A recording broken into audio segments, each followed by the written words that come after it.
This is the time traveler's pig. Doug, I just wanted to say, people make mistakes, and you shouldn't hold that against them. This is about twincest, isn't it? Maybe. Ha! God before he could even lay it. I'm sorry I broke you. You missed it. After the camera went off, he's like, God, internet, what the fuck? That was where his exact words. Well, but now we have a pig involved, so nothing more crazy can come of that. Pork cest. I'm sure Actually, there's there's stuff with like Mabel and Waddles or something like that. Pork zest is like shredded bacon, like the zest of bacon. Anywho, this is not H.G. Wells approved is the code at the end of this one, and this is about time travel with one of my favorite layouts of a time machine, the measuring tape. Oh yeah, that was pretty awesome. That's so clever. So this time traveler goes back in time from the year, was it 2070 or something like that? 2770 12. But it was a little like acento or that little Spanish. Yeah, like, above a zero. So it makes it 70. Yes, and time traveler goes back in time. Obviously played by the guy who did Lemon Grab. Will you shut up? Sorry. Obviously done by the guy who did Lemon Grab from Adventure Time. Again, just clear evidence these people watch Adventure Time and want to do something similar, but like it's still its own thing. I'm not complaining. Adventure Time did it first. No, it's I don't care. There are a couple times where Adventure Time does it first, but we'll get to those when we get to those. But he travels. He travels back in time to stop these people doing these anomalies, and of course it's going to be Dipper and Mabel. And Dipper accidentally hits Wendy in the eye, resulting in Robbie getting the date with her, so he wants to travel back in time and stop that. But no matter what, everything is working against him to make this happen. There's one missing equation. It turns out it's Mabel winning the pig. Waddles. This is the first appearance of Waddles. And so... Waddles! I love Waddles. Already, I'm just like, I love this thing. He has so much character. You hate Waddles. I don't hate Waddles. We will get to Waddles in a second. I am still talking about the story. Fuck story, Waddles. You totally... Now all I'm thinking of is... I'm really like Mabel. I just like, Waddles! Why do you say that weird? Mabel. Say Mabel. No. Say Cool Whip. Cool Whip. Say cool. Cool. Oh, forget it. Cool. Couldn't even reenact the joke. So whatever causes you the most pain. Say twincest. Twincest. Well, when you say it like that, you make it sound cute. It's adorable. Twincest. Completely derailed this one. Waddles. So, God, you did. Cool Waddles. Okay, so they go back in time. And Dipper eventually realizes that he wants to save Waddles from a fate with Pacifica Northwest to help his sister out. Yes, and so they have to stop. So he eventually, quote unquote, gets Wendy. I mean, obviously he's not gonna date him or anything, but gets to spend the day with her. And Mabel doesn't get to win Waddles, and he goes a month into the future and sees she's still there banging her head against the totem pole. So he decides to go back and set everything right so that Waddles is still with Mabel. Or Mabel. Mabel. And everything is said happily ever after. For the most part, Dipper, of course, makes a sacrifice. But I'll tell you the thing I love most about this episode, aside of Waddles, because we all must love Waddles. Hates Waddles. I don't hate Waddles, God. He admitted it to me, too, like it was some sort of secret he wants to keep from you guys. He's Waddles is... I don't get Waddles. Like, literally in hushed tones, he's like, the walls may be listening. Waddles is Momo from Avatar. Like, there's nothing wrong with him, but it's like... You hate Momo too, don't you? I don't hate Momo. It's just there's no personality to him at all. It's that you might as well just have a doll there. Like, it's Mabel's connection to Waddles that is what's fun about, but Waddles himself doesn't have much to him. There's like one episode where they've done a lot with him, and even then it was like just a story. It wasn't even like a real episode. Why do you hate all of God's creatures? I don't, just Waddles. I mean, damn it! You outed me. I No. told you. But no, Waddles is fine. I just wish they would do more with him, like give him a little bit more. Like Appa somehow has more personality than Waddles, and I don't know. I can't explain how or why or whatever, but he just kind of does. Yes, He appreciates that. I appreciate. I'm gonna hold on to him now because he's my Appa, and Yeah, anyway, now this is a really good episode. I say that about every episode, really, most of them. they're all good. I do really like when they went into the far future with Time Baby.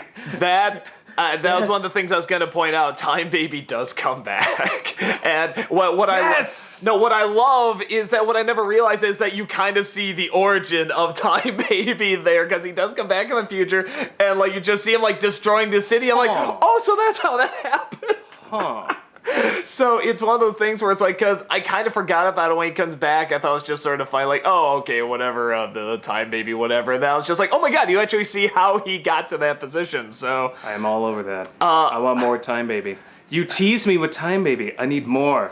I have wet my beak with Time Baby. I adore when they go to I forgot what I do. Oh, in the very opening, like I start laughing early at a joke, which it's like you don't get yet until you get to the end where it's like they rig the thing that dunks the Grunkle Stan into. I love when he was to here go paste these fake safety. Put these the approvals over lawsuits.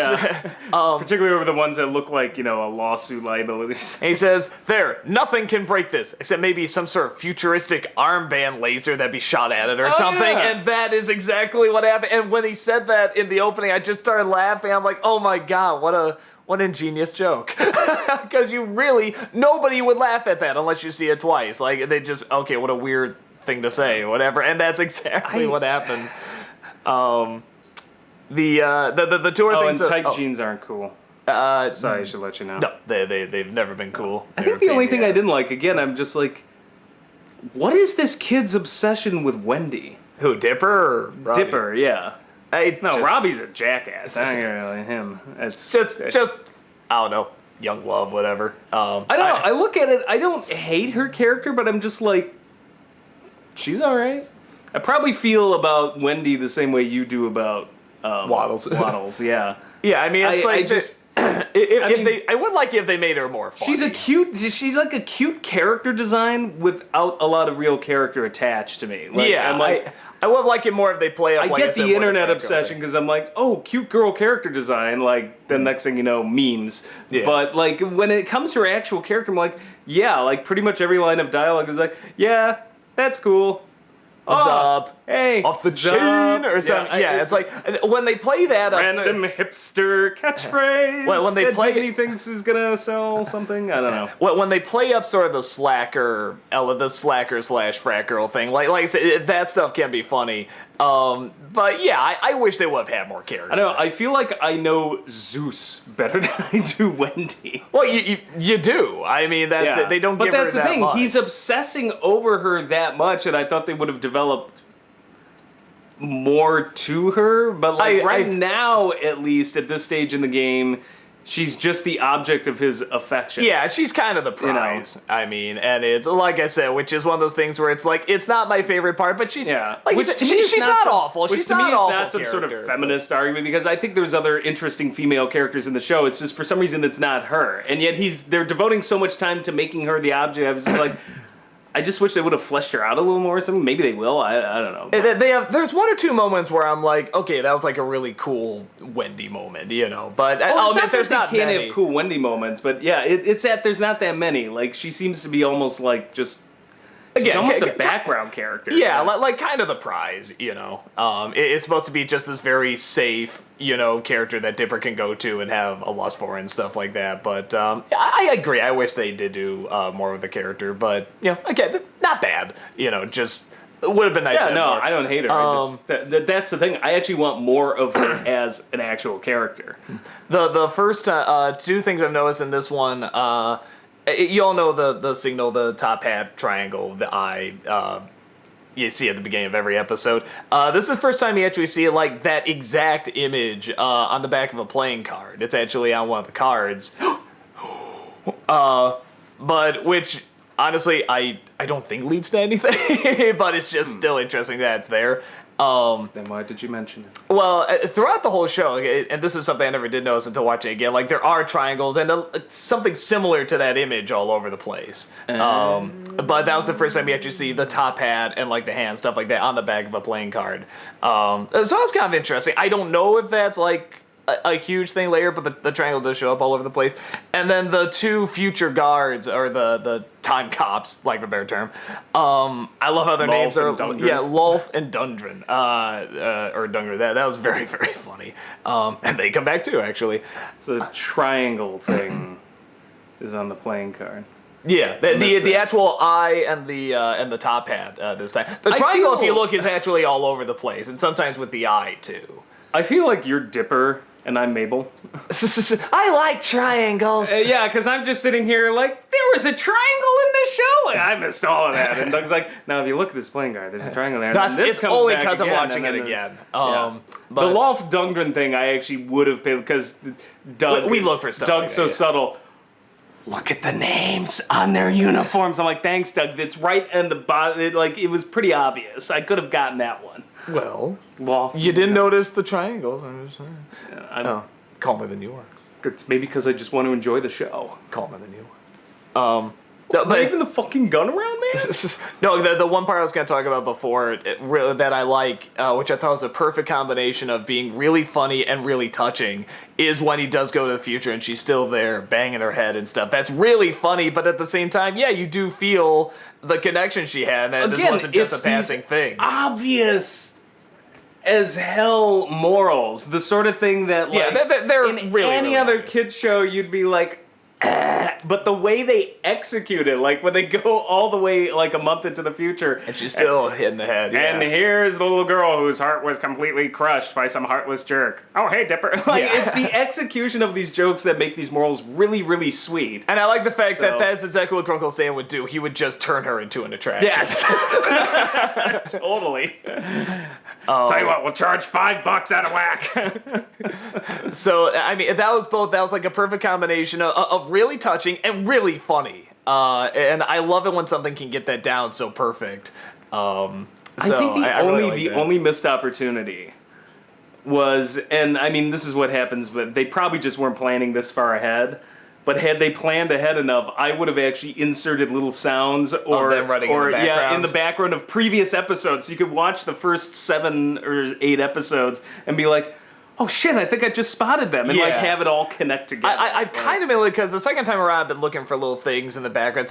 I didn't see them. I could have missed them, but I don't think they animated them in. That would have been amazing. Yeah, that would have been really cool. Well, maybe maybe they could do that again in some future season or something. I mean, they are... Take note! Like I said, I mean, maybe they probably are doing a lot of stuff that we're not noticing, like even on the second viewing. Could be.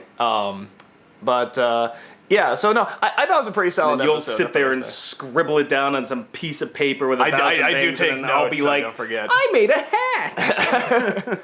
And I was gonna burn it. So, good episode. Next one of my favorites, Fight Fighters, I think is what it was called. The Street Fighter episode. So, definitely looking forward to that one, and we'll see you there.